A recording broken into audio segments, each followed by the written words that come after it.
"Let me guess," Officer Daniel Whitmore said, lifting Alicia Monroe's canvas bag like it was evidence instead of property. "You found this in somebody else's car." The words cracked across the downtown plaza loud enough to turn heads, sharp enough to make strangers slow their steps. Alicia stood beside the curb outside a coffee shop on West Adams, one hand still wrapped around a paper cup gone cold, the other hovering near the bag he had just taken from her shoulder. It was 4:17 in the afternoon, rush hour beginning to swell around the courthouse, the sidewalks crowded with office workers, cyclists, delivery drivers, and people pretending not to stare while staring anyway. A few phones rose. A woman near the bus stop whispered, "Oh my God." Whitmore smiled like he had already won. He was tall, white, broad through the shoulders, his navy uniform pressed clean, his badge catching the late sun like a small piece of polished authority. Alicia said nothing at first. That was what made the moment feel heavier. She did not plead. She did not perform fear. She only looked at the bag, then at the officer's hand, then beyond him toward the glass entrance of the Harrington Hotel across the street, where a man in a gray overcoat had just stepped into view. Stay with this story, because in less than 10 minutes, the same officer who humiliated her in front of a crowd would be struggling to understand how badly he had misread the woman standing in front of him. And if stories about courage, dignity, and justice speak to you, subscribe now, because what happens next is the kind of moment people remember long after the noise fades. Whitmore tipped the bag upside down before Alicia could stop him. Her key struck the concrete first, then a small notebook, a lip balm, a folded receipt, and a photograph that slid face up near his boot. The picture showed a black teenage girl with bright eyes and a shy smile, her school ID clipped to a purple hoodie. Nia Parker, 15 years old, missing for 8 days. Alicia bent to reach for it, but Whitmore shifted his shoe just enough to pin the edge of the photo against the pavement. "What's this?" he asked, loud enough for the growing circle to hear. "You following somebody?" Alicia's jaw tightened, but her voice stayed low. "Move your foot." He laughed once, not because it was funny, but because the crowd was watching and he liked the shape of power when it had witnesses. "You don't give orders to police." Across the street, the men in the gray overcoat paused beneath the hotel awning. Evan Ross. Real estate investor, charity donor, polished smile, sealed records, and the last known connection to 3 missing girls. Alicia had tracked him for 21 days through parking garages, prepaid phones, and shell companies. She was not here to argue with a patrol officer. She was here to stop a transfer before another girl disappeared into a room with no windows. Her earpiece gave a faint click beneath her hair. "Monroe, confirm visual on Ross." Alicia kept her eyes forward. Whitmore noticed the shift in her focus and leaned closer. "I'm talking to you." The plaza seemed to tighten around them. Heat rose from the concrete. A bus hissed at the curb. Somewhere behind her, a child asked his mother why the officer was being mean. Alicia slowly lifted both hands where everyone could see them, not surrendering, only controlling the fire before it spread. "Officer," she said, each word measured, "you are interfering with something you do not understand." Whitmore's smile faded by half. "Is that supposed to scare me?" Alicia looked past his shoulder again. Evan Ross had turned away from the hotel entrance and was moving toward the side alley. Time thinned. The photograph under Whitmore's boot fluttered in the wind like it was trying to breathe. Alicia lowered her voice until only he could hear. "Step back, Daniel."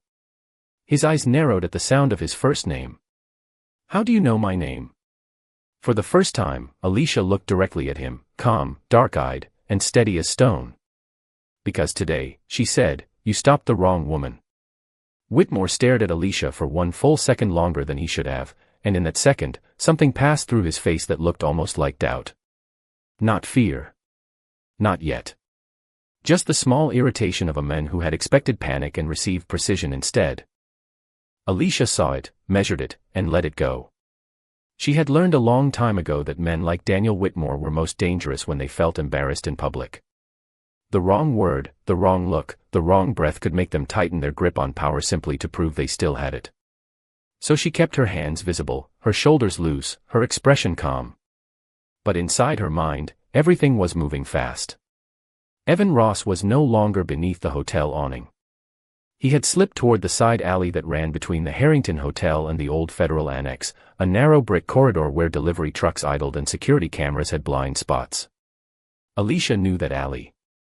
She had stood across from it the night before with a burner phone in her pocket, watching a white cargo van pull in without plates. She had counted the seconds it stayed. 4 minutes and 32 seconds. Long enough for a package, a person, or a secret. She had entered the FBI at 26 after 8 years of hearing people tell her she was too quiet for law enforcement, too soft-spoken for field work, too composed to be dangerous. They mistook calm for weakness because calm did not announce itself. Calm waited. Calm listened. Calm remembered license plates, nervous habits, wrong turns, and the exact way a liar smiled before changing the subject.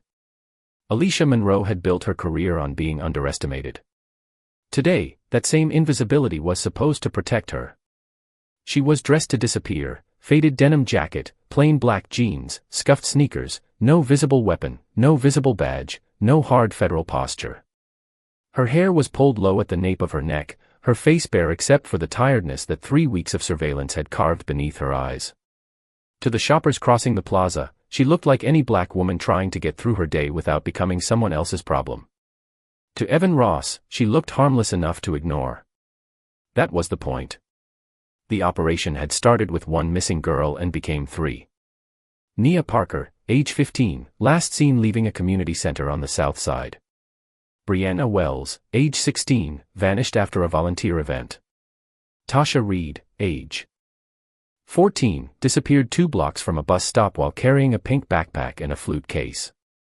Their files had landed on Alicia's desk in a folder too thin for lives that full.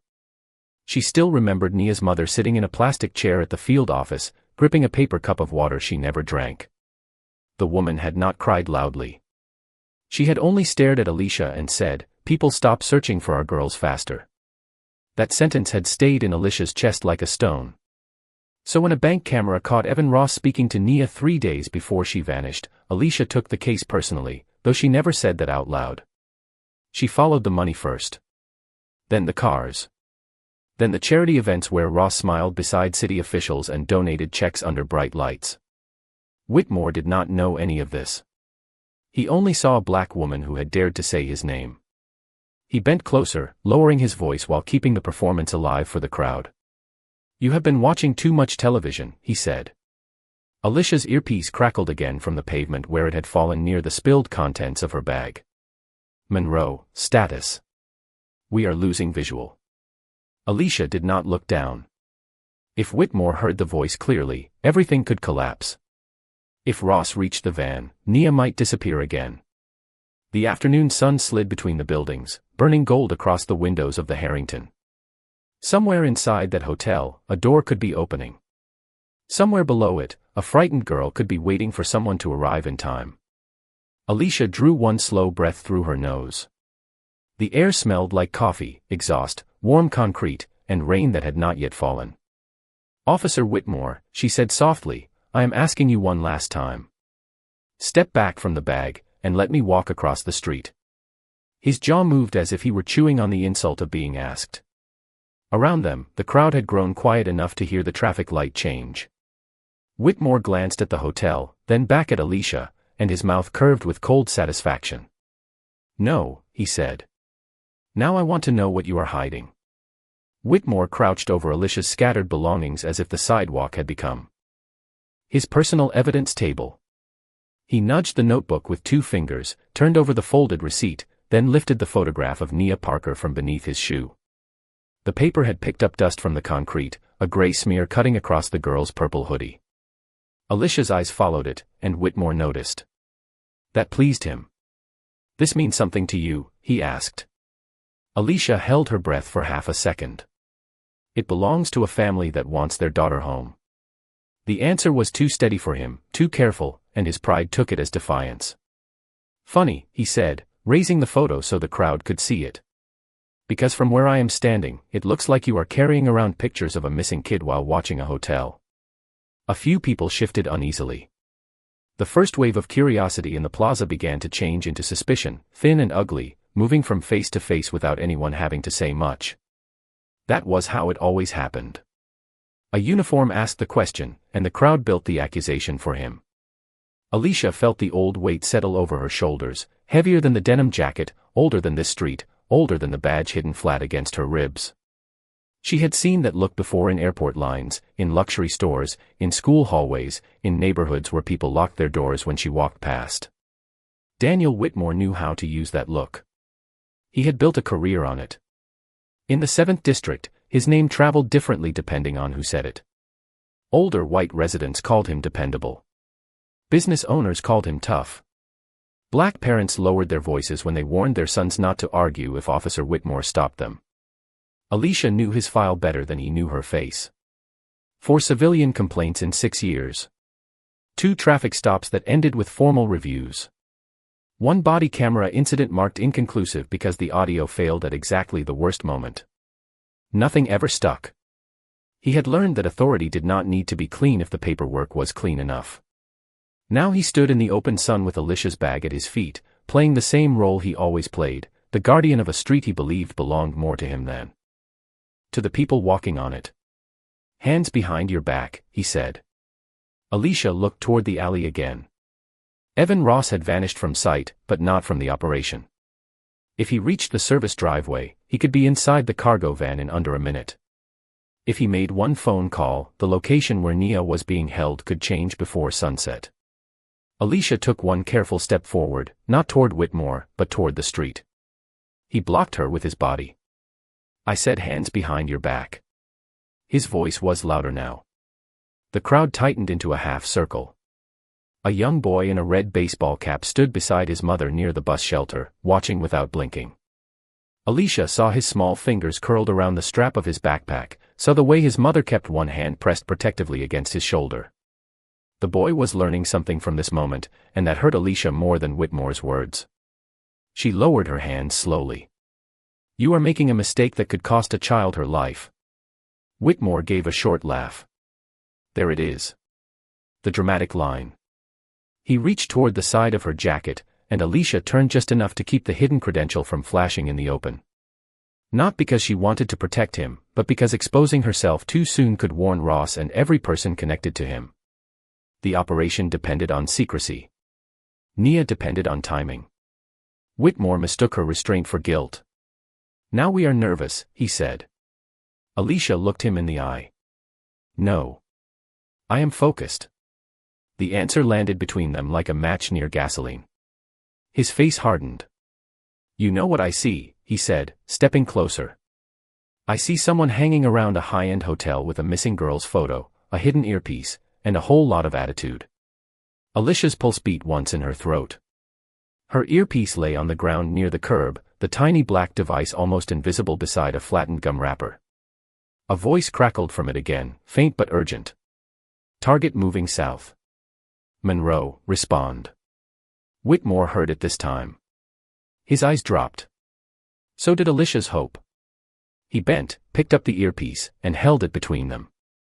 "Well," he said quietly, his smile returning, "now this just got interesting."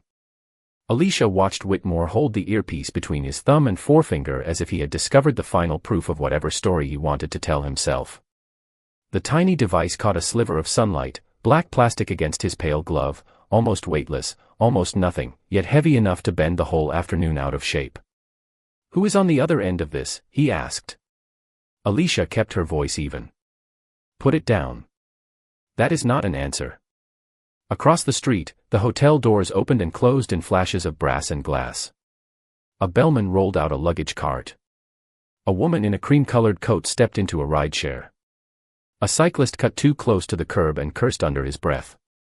Ordinary life kept moving, cruelly unaware that one wrong delay could decide whether Nia Parker came home before dark.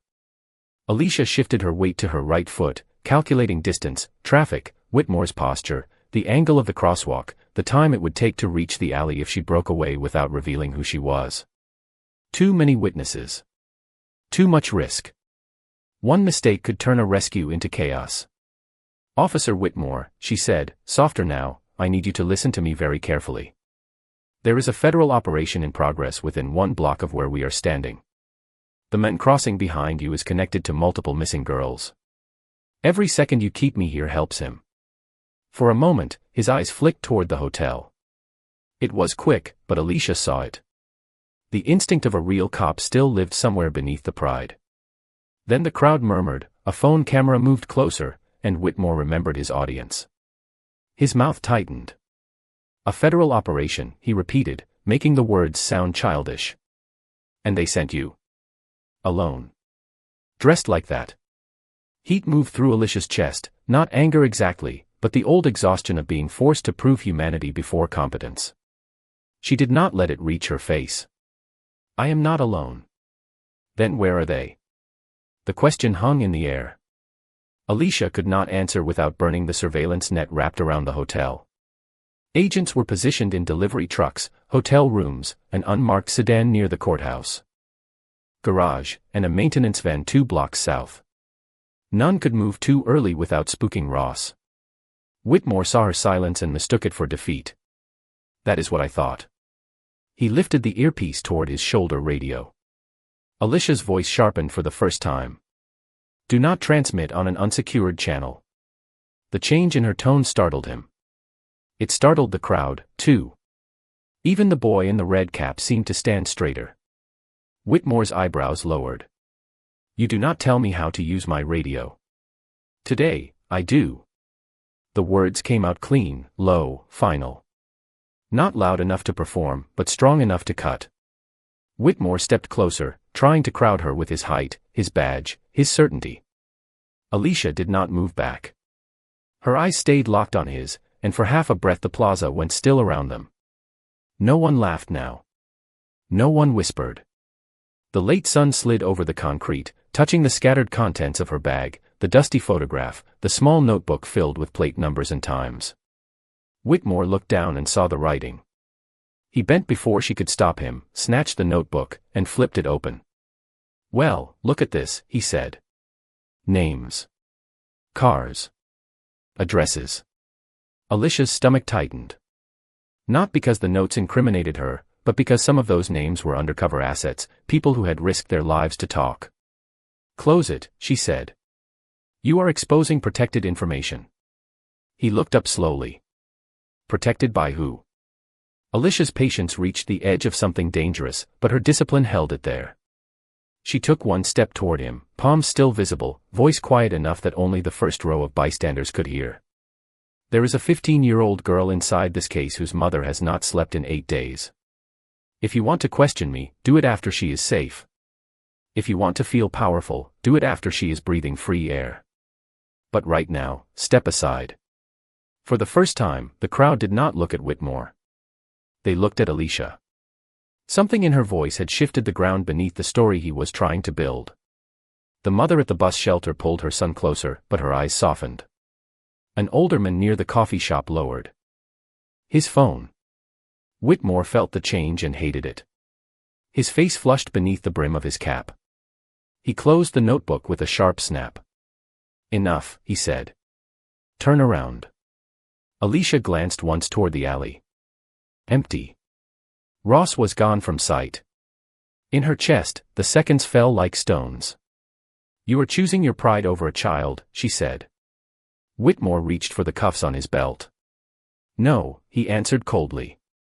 I am choosing procedure. The sound of the cuffs leaving Whitmore's belt was small, almost delicate, but it changed the air faster than a siren. Alicia knew that sound. She had heard it in training rooms, courthouse hallways, parking lots at midnight, and in the memories of people who had learned to fear metal before they understood the law. She turned her head slightly, not enough to resist, only enough to keep the Harrington Hotel in the corner of her vision. The side alley was still empty. The service driveway beyond it was hidden behind a delivery truck with its rear doors open, a perfect blind spot. Ross could already be there. He could already be changing jackets, phones, vehicles, plans. Whitmore took her wrist and guided her toward the black iron light pole near the curb, careful enough to look controlled for the cameras, firm enough to make the message clear. The crowd pressed back, forming a wider circle, phones raised again now that the moment had become something they could post before understanding. Alicia felt the first cuff close around her wrist with a cold click. She closed her eyes for half a second. Not from fear. From calculation. From rage forced into a locked room inside her chest. Whitmore looped the other cuff through the light pole and fastened it, leaving her standing upright beside the curb, one hand secured, her bag still spilled open on the concrete. "This is what happens," he said loudly, turning his face toward the crowd, "when people think attitude is authority." A few nervous laughs came from the back, but they died quickly. Alicia opened her eyes. The boy in the red cap was staring at the cuff, not at Whitmore. His mother covered his hand with hers. The sight moved something in Alicia that she did not have time to name. She remembered being 9 years old in a grocery store in Baltimore, standing beside her father while a security guard followed them aisle by aisle. Her father had not raised his voice. He had only leaned down and whispered, "Stand tall, baby. Never let somebody else's fear decide your shape." She had carried those words into college, into Quantico, into rooms where men looked past her until she solved the thing they could not see. Now she stood in the open, a federal agent restrained by a local officer who believed certainty was the same as truth. Her earpiece crackled from Whitmore's hand. He looked down at it with satisfaction, then lifted it close to his mouth. "Whoever is listening, this is Officer Daniel Whitmore of the 7th District. Your friend here is being detained for suspicious behavior outside the Harrington Hotel." Alicia's voice cut low. "Do not speak into that device." Whitmore ignored her. "If this is some kind of prank or private security stunt, you are about to have a much bigger problem." Static answered. Then a voice came through, sharp and controlled.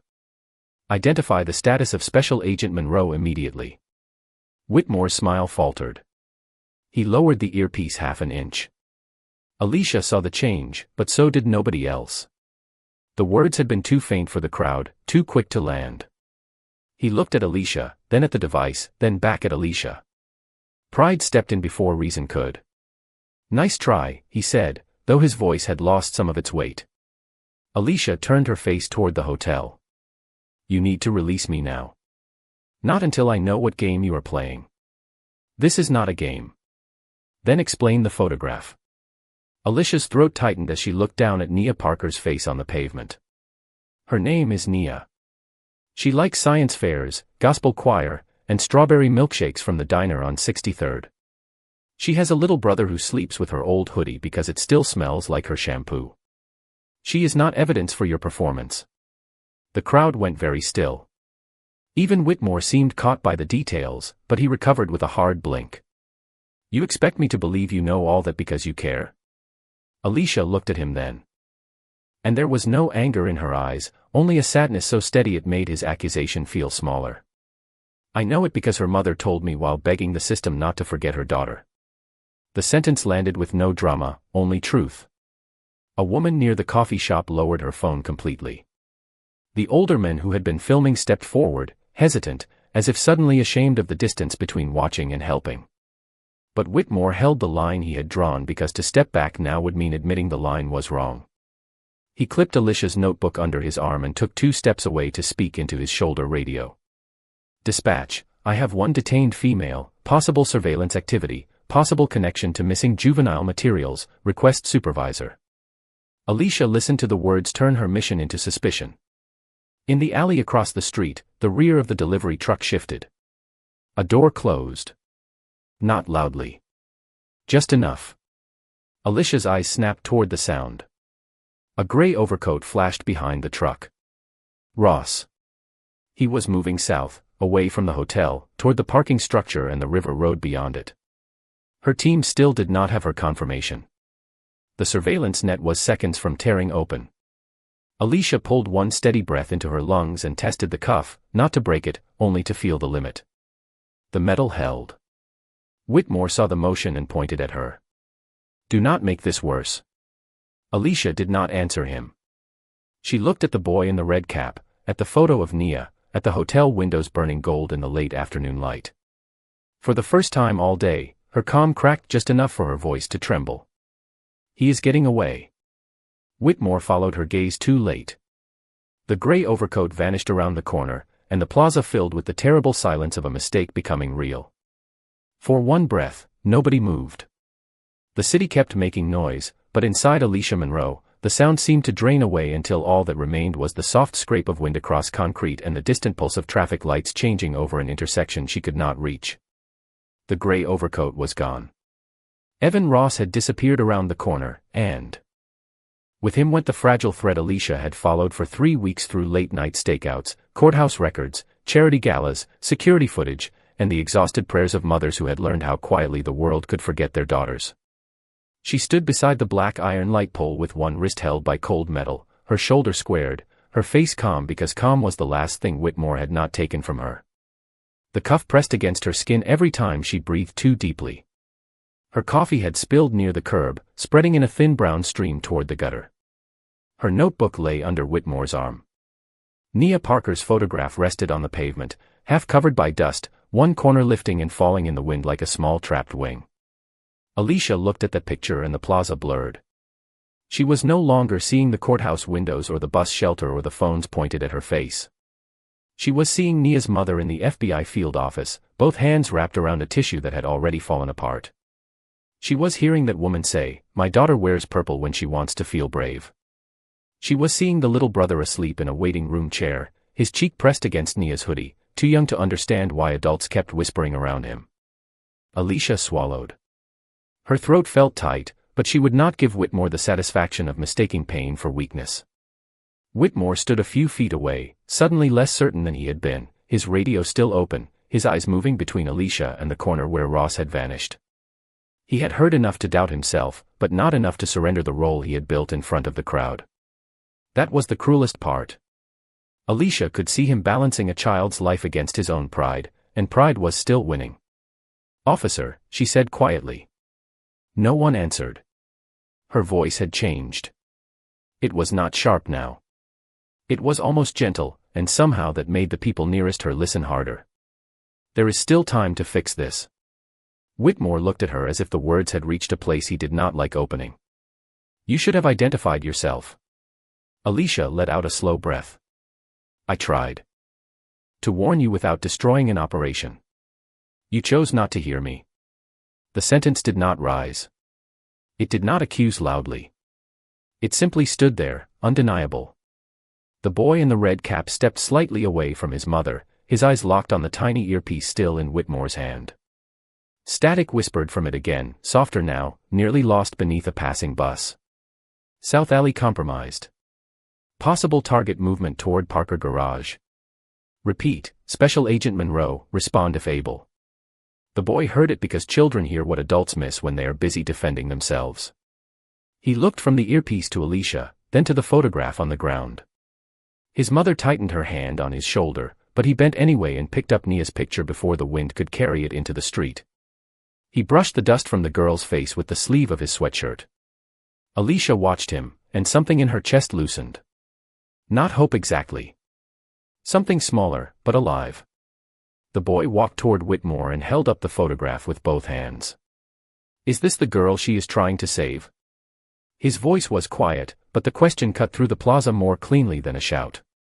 Whitmore did not answer. The crowd shifted. Shame began moving through them, not all at once, but in pieces, a lowered phone, a turned face, a woman covering her mouth, the older man stepping back as if his camera had become too heavy. Alicia looked at the boy and nodded once. He looked back at her, then down at the earpiece. Another burst of static came through. "All units, federal agent detained at plaza. Move in for recovery and intercept. Parker Garage, south exit." This time, Whitmore heard every word clearly. So did the boy. So did the first row of people standing close enough to understand that the story they had been watching was not the story they thought it was. The air changed again. Not loud. Not dramatic. Just a quiet shift, like the moment before rain begins, when even the pavement seems to know something is coming. Alicia lifted her chin and looked toward the street. In the distance, beyond the courthouse traffic, a low rumble rose beneath the city noise. Engines. More than one.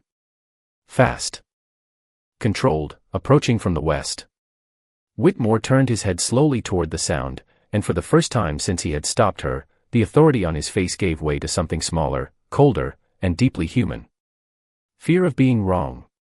The first black SUV cut through the intersection just as the light turned red, not recklessly, not wildly, but with the kind of controlled urgency that made every driver around it stop without needing to understand why. A second followed, then a third, their dark windows reflecting the courthouse, the hotel, the stunned faces along the curb. The engines rolled through the plaza like thunder held low in the chest. Whitmore's hand tightened around the earpiece. Alicia did not look surprised. She only closed her fingers once, slowly, against the cuff, as if measuring the last few seconds of his mistake. The vehicle stopped at the curb in a clean line. Doors opened. Men and women in dark suits stepped out with badges already lifted, not flashing them for drama, but holding them steady in the late afternoon light. The crowd pulled back. Phones lowered. A woman whispered, "Federal agents," and the words traveled faster than any siren. At the front of the group was Assistant Special Agent in Charge Marlene Price, 50 years old, silver hair pulled back, eyes sharp enough to make uniforms feel decorative. She crossed the sidewalk without rushing. Her gaze took in everything at once: Alicia's restrained wrist, the scattered bag, the notebook under Whitmore's arm, the photograph in the boy's hands, and Whitmore standing too still beside the light pole. "Officer," she said, her voice flat and controlled, "remove those cuffs from Special Agent Alicia Monroe immediately." The plaza went silent in a way Alicia had rarely heard outside courtrooms. It was not ordinary quiet. It was the sound of a false story collapsing in public. Whitmore blinked, and for a moment his face seemed to lose all its practiced angles. "Special Agent," he repeated, as if the words had arrived in a language he had not studied. Marlene Price did not move closer. She did not need to. Federal Bureau of Investigation. Violent Crimes Against Children Task Force. "You are detaining the lead undercover agent in an active rescue operation." The color drained from Whitmore's face so gradually it seemed the sun itself was pulling it away. He looked at Alicia then, really looked at her, past the denim jacket, past the scuffed sneakers, past the assumptions he had dressed her in before she ever spoke. Alicia met his eyes without triumph. That was what made it worse. If she had smiled, he could have hated her. If she had shouted, he could have defended himself. But she only stood there with a bruised wrist, a steady breath, and the unbearable dignity of someone who had told the truth from the beginning. "Keys," Marlene said. Whitmore fumbled at his belt. The metal sounded louder than it should have as he unlocked the cuff from the pole, then from Alicia's wrist. When her hand came free, Alicia flexed her fingers once. A faint red mark circled her skin. The boy in the red cap saw it and looked down at the photograph he was still holding, as if he suddenly understood that bravery could leave marks without making a sound. Agent Price stepped closer to Alicia. "Ross is moving toward Parker Garage. South exit team has eyes, but he may have a secondary vehicle." Alicia took the earpiece from Whitmore's hand without asking. He let it go as though it had burned him. She placed it back beneath her hair, adjusted it, and her whole body changed, not dramatically, not like a costume reveal, but like a locked door opening from the inside. The woman the crowd thought they had been watching vanished, and the federal agent who had been there all along stepped forward. "Unit 4, Alicia said, voice clear now, command settling naturally into every word. Cut off River Road access. Unit 2, hold visual and do not engage until I confirm the girl's location. Nobody spooks him near the garage." The agents moved at once. 2 returned to the SUVs. 1 crossed toward the hotel. Another began clearing pedestrians from the curb with calm, practiced instructions. Whitmore stood beside his patrol car, suddenly outside the center of his own scene. "Agent Monroe," he said, but her name sounded awkward in his mouth, too respectful too late. Alicia bent and picked up her notebook from where Marlene had taken it from under his arm. Then she turned to the boy in the red cap. He held out Nia's photograph with both hands. Alicia accepted it gently. "Thank you," she said. The boy swallowed. "Is she really alive?" Alicia looked toward the south end of the street where the parking garage rose behind the buildings, concrete levels stacked in shadow. "She is going to be," Alicia said. Whitmore opened his mouth again. "I did not know." Alicia paused, just long enough for the words to reach every person close enough to hear. "That was the problem," she said quietly. "You did not know, but you were certain." Then she turned away from him and ran toward the waiting SUV, not to prove who she was, not to enjoy the silence behind her, but because somewhere ahead, beneath all that concrete and glass, Nia Parker was still waiting for somebody to choose her life over their pride. Alicia entered the SUV before the rear door had fully opened, sliding into the seat beside Agent Price as the driver pulled away from the curb. The plaza fell behind them in a blur of faces, lowered phones, and one stunned officer standing beside a patrol car that suddenly looked smaller than his pride. Alicia did not look back. Her wrist throbbed where the cuff had pressed into the skin, but she tucked the pain away with everything else that could wait. "South exit?" she asked. Agent Price handed her a tablet showing a live feed from a parking garage camera. "Ross entered level 2 90 seconds ago. He changed coats near the elevator bank. Gray to black. He is heading toward a blue sedan registered to a shell company." Alicia leaned closer. The image was grainy, washed in the greenish light of concrete ceilings, but she knew his walk. Controlled. Expensive shoes. Left shoulder slightly lower than the right. A man who believed every door would open if he reached it calmly enough.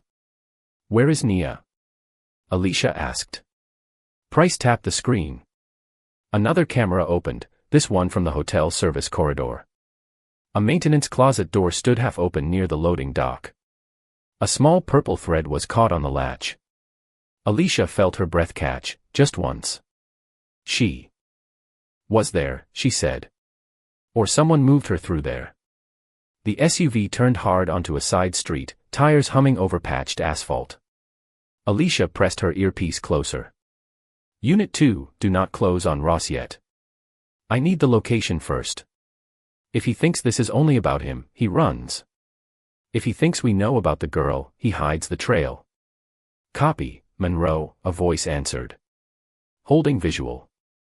They reached Parker Garage in less than a minute.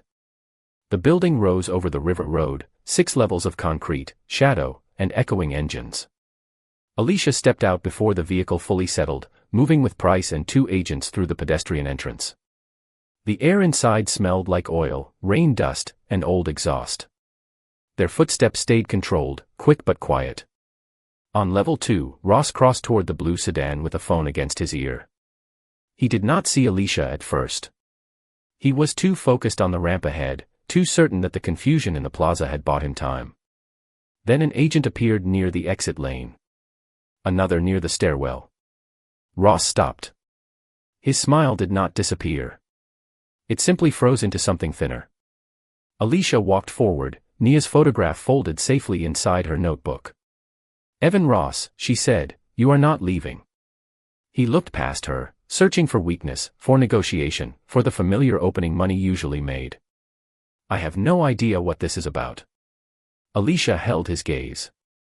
"Then you will have plenty of time to learn." The agent secured him without chaos, without spectacle, without giving him the drama he seemed ready to perform. Alicia did not stay to watch his expression change.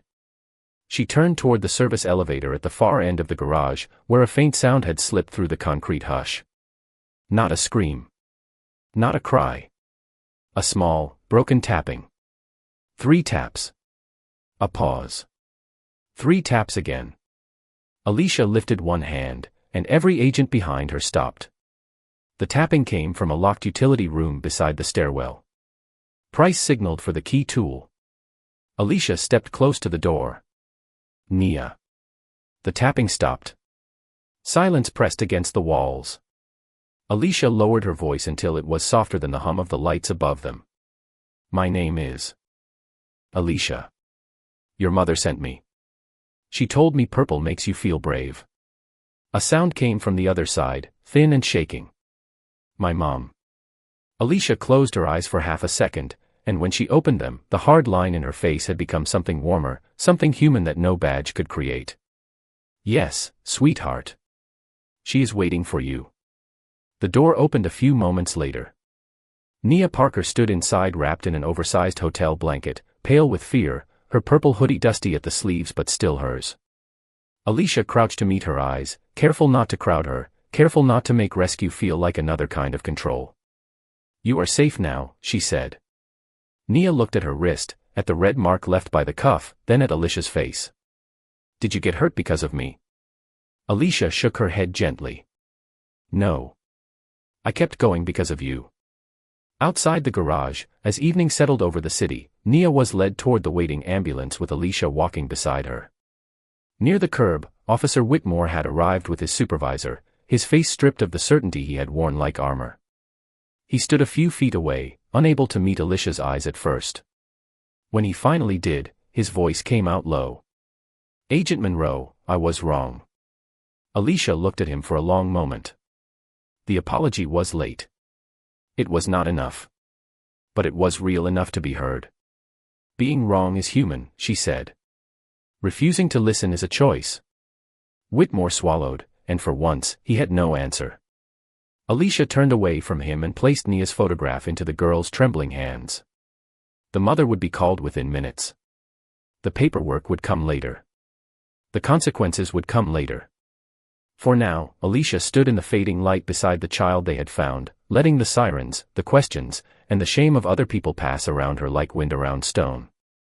By the time the sky turned deep blue over downtown, the plaza outside the Harrington Hotel looked almost ordinary again. The traffic had returned to its impatient rhythm. The coffee shop lights glowed warm behind the glass.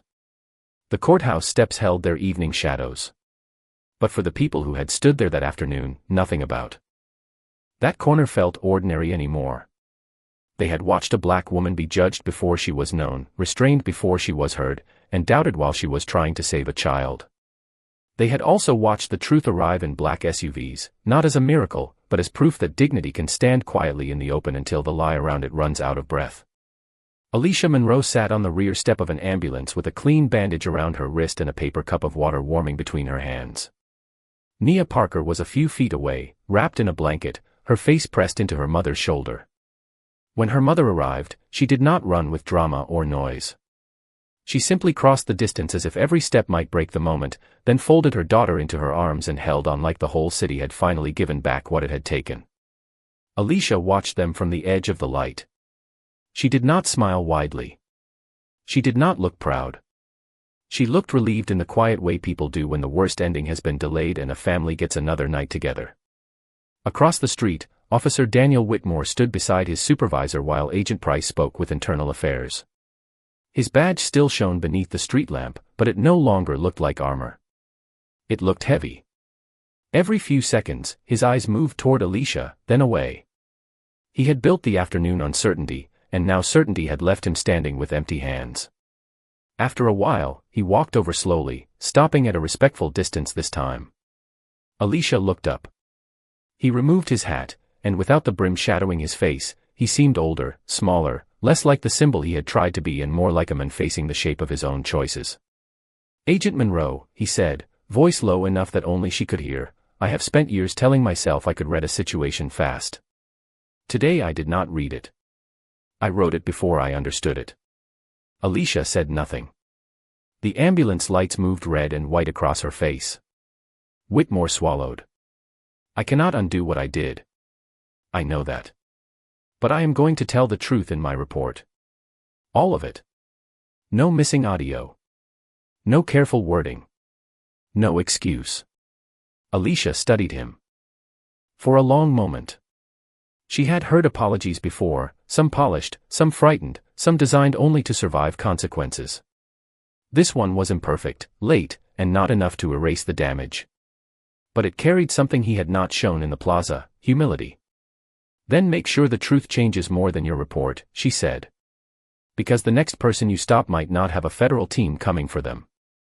The words settled between them. Whitmore nodded once, and this time he did not answer with pride. He simply stepped back.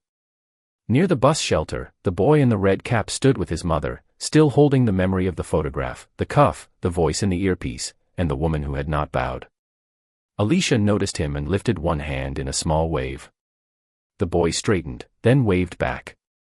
His mother placed a hand on his shoulder, but she was not pulling him away anymore. She was letting him see. Nia and her mother passed Alicia on their way to the ambulance. Nia paused, then reached out and touched Alicia's bandaged wrist with two careful fingers. "Thank you for not leaving," she whispered. Alicia's throat tightened, but her voice stayed gentle. "Thank you for staying brave." Nia nodded, climbed into the ambulance, and her mother followed. The doors closed softly, not like an ending, but like protection. A few minutes later, the vehicle pulled away without sirens, carrying a girl back toward life one quiet mile at a time.